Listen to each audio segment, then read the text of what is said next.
that your property insurance may not cover rioting. Yes. The insurance companies sometimes can write that off and not pay a thing. So these black business owners may lose everything. And you know, if even their policy if does not cover rioting. That's right, Ken. That they may have an exception for that. We see in a lot of these insurance policies you point out. I hadn't thought about that. War, they write that off, and so they kind of look at the rioting as, in many cases, as an extension of that. Even if they get money back, even if they are able to rebuild their business, these people are not, they don't have massive bank accounts. Every small businessman that I've known, I was a small businessman for a while. We had a family business. We did things for other, we worked with other small businessmen. We know that they don't have that deep of pockets that they can go for a very long time without any income to rebuild, even if the insurance company is paying to rebuild their business. And so the people who work for them, these people who have been in business for decades, working long hours, investing their life, their time, their capital into this building, they have lost everything because of these violent thugs that we just saw talking to Jakari. That kind of mindset has destroyed their community. And that brings up another point that Leanne and David, you should understand that each one of these incidences of arson is a crime and must be investigated. You as reporters should go ahead and request from their PR office or whatever the arson reports from each address that was burned, including the cars. An arson investigator is supposed to investigate each one and find the source of the fire. You don't get on your incident report to write down cause of fire, rioting. Yeah, that's right. That's a very good point, especially with all the questions that have been raised about that particular warehouse and the shooting that was going there. Hang on, Ken. We're going to go right back to Jakari. As a black man, how do you feel about that? I don't like that, Wilson, but you ain't supposed to break it in the building. Hey. Breaking into that Boots Mobile store is not going to bring back my friend. Like I broke in the fucking military. I ain't saying that. That's what you got to understand. This is a thug engaging Jakari Jackson in Ferguson, Missouri. This is live. Look at it. That's how you fight aggression. You got to show people how to fight back. Jakari, come here, man. How you respond? What's going on, guys?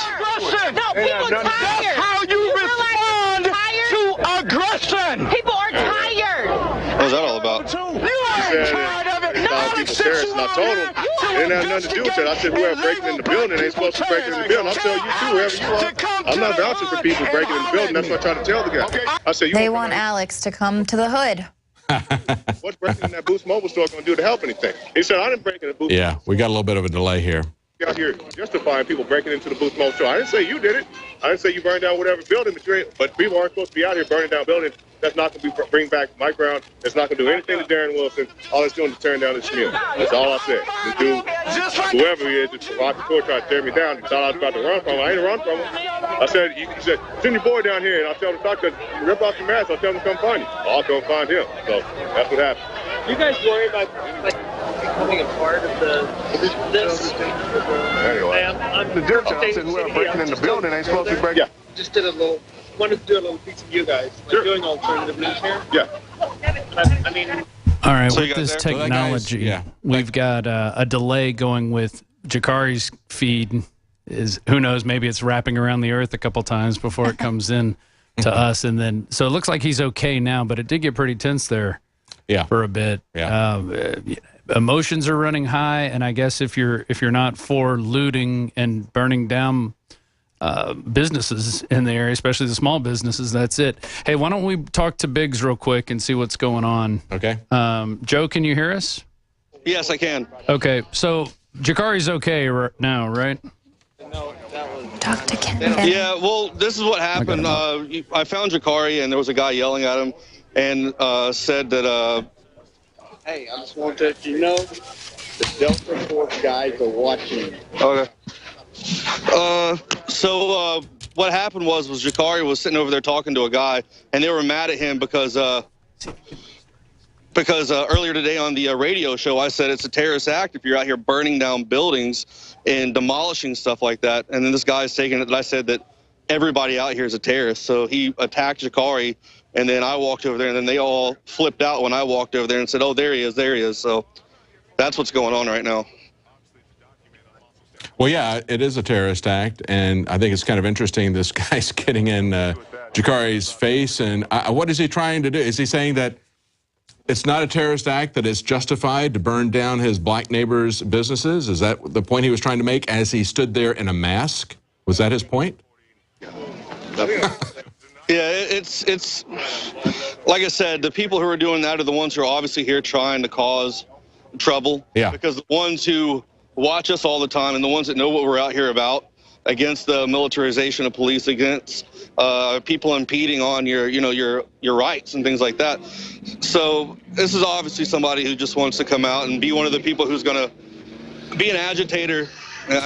Well, burning down your black neighbor's business because you're mad because you think black people are being oppressed, it seems to me like that would be kind of a no-brainer, that's not going to accomplish anything. They need to have concrete goals and objectives that they can express, like I was pointing out earlier. At the Bundy Ranch, he had very concrete goals and objectives. He didn't achieve all of those, but they need to think about what they want to do. Just going out and mindlessly striking out at people isn't going to accomplish anything. It's just it's idiotic. It's just making the world look at you like you're being irrational. Oh, it does. That's not how you get things done. It's counterproductive because it just feeds the other side what they're being told, that these people are animals, that they can't be dealt with. And so we just need to have a massive police buildup, a militarized police force. That gets fed when people act that way. But I don't know if they understand that that's how this whole story is now being spun. They're inside the spin. Yeah. So I can understand how they might be a little upset with media, but yeah, I mean, that's what's going to happen if they escalate it to rioting and looting. And maybe this person here doesn't even understand to differentiate himself between a protester and a rioter and looter. Anything else you want to level? Yeah, true. Anything else you want to add, Joe, before we go back to Ken? I wanted to talk to the firefighter a little bit longer. And then, Rob, what do you think? I think this would be a good time to let Ricky Ross kind of chime in on, and let him explain it to this guy. Yeah, I think he can explain what's going on and this thug behavior that is glorified, and that is being exemplified with some of the residents here at Ferguson is not the answer. It's not going to solve anything. It's not going to bring anybody back. All it's going to do is lower the standards for everybody living in that area. And so, yeah, I agree. Why don't you finish up with Ken? If is he still there? Or do we hang up? Okay. Yeah, we're going to bring Ken back, and then you can finish up with him, and then we'll go to that. And obviously, if anything breaks while we're in the middle of this report, we'll go right back to the action. Sure. For those of you watching in YouTube land on youtube.com/the Alex Jones channel. I don't know. I think they do that so they can clear off that area and not have to worry about anything, and then they can just keep everybody in one centralized location. Okay. Yeah. Let's go back to Ken. I know, Leanne, you had a question that you wanted to ask Ken, and then we'll give him a chance for final comments, and then we'll go to the Ricky Ross report and stand by in case something happens live. Right. Well, Ken, now you mentioned that there's going to be a lot of prep work, and so the fire department would have known. Now, we've been hearing, obviously, we've had months to prepare, and in the weeks building up to where they were saying they were going to announce a grand jury decision, they knew that it was happening.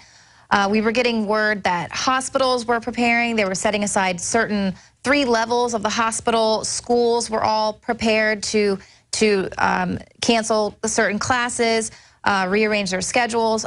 People in office buildings were telling their employees to prepare and to be able to hunker down with food just in case they aren't able to get in and out of their buildings.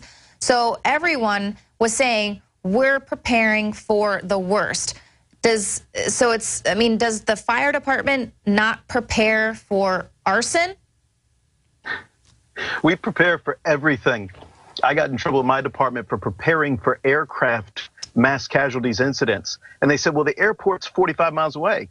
And I said, well, that's the point. An airplane with 200 or more souls could crash land in our district anytime, and we're not prepared. So if there was a question of rioting, the fire department could have procured ballistic vests for the firefighters and would have had a contingency plan for the police department to come in. What infuriated me was the number of law enforcement personnel, and I use that term loosely, that were congregated there in a show of force while they would not deploy with the fire department.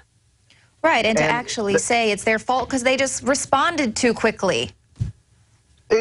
That's laughable. We have to move, or they have to move, a giant apparatus with 500 to 1,500 gallons of water down a street that's crowded, and they beat guys that could have jogged on foot or driven cars down to the scene. It's asinine. Well, I think that's part of what you were seeing everywhere, is that the police were basically, as we saw 3 months ago in the riots in August, we saw that they had removed themselves and they were not protecting any property. They weren't protecting the property. They weren't protecting the firefighters either. So was there anything else that you wanted to say, Ken Moran, before we go to this report from Ricky Ross? Two messages. One, to the good law enforcement that's in that area. The Bible says, a soft word turneth away wrath. Yes. Number two, to my heroes, Joe and Jakari out there, if they light that poor little red Corvette on fire tonight, I don't know if your NBC filters will protect you from the phosgene gas, so you guys stay at least 100 feet away and keep your mask on around any burning cars, anything like that.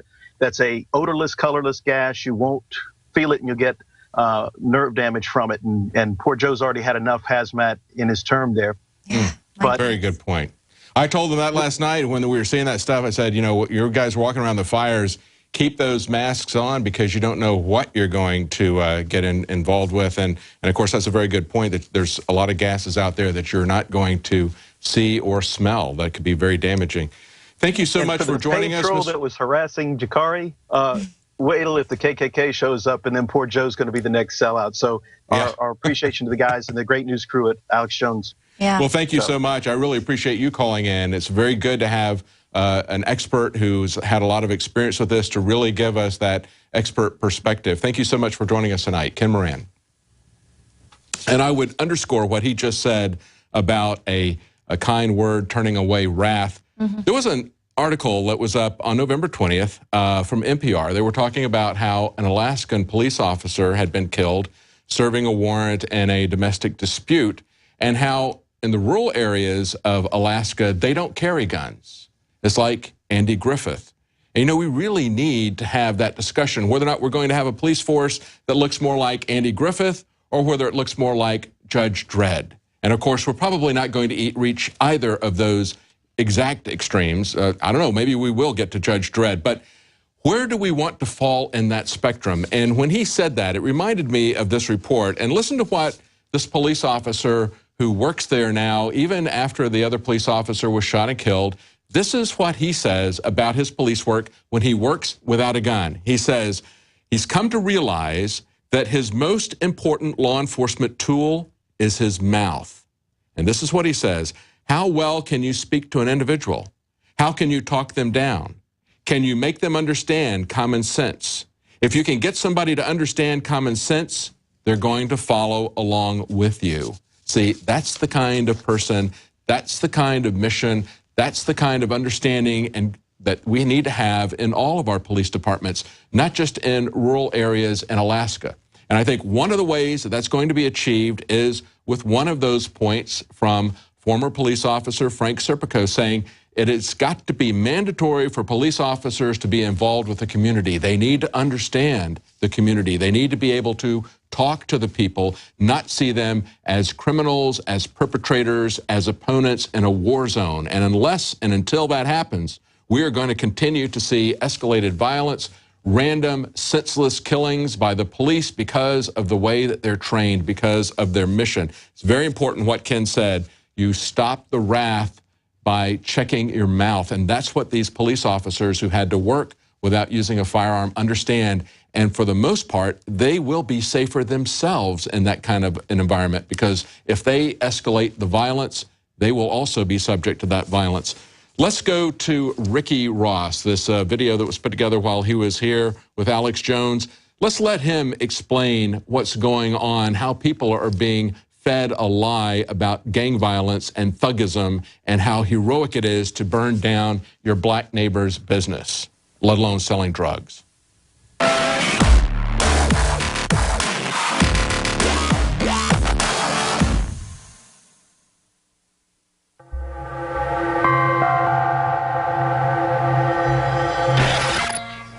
I'm the real Rick Ross. Today, there's a new epidemic, smokable cocaine, otherwise known as crack. I will tell you, Director Deutsch, as a former Los Angeles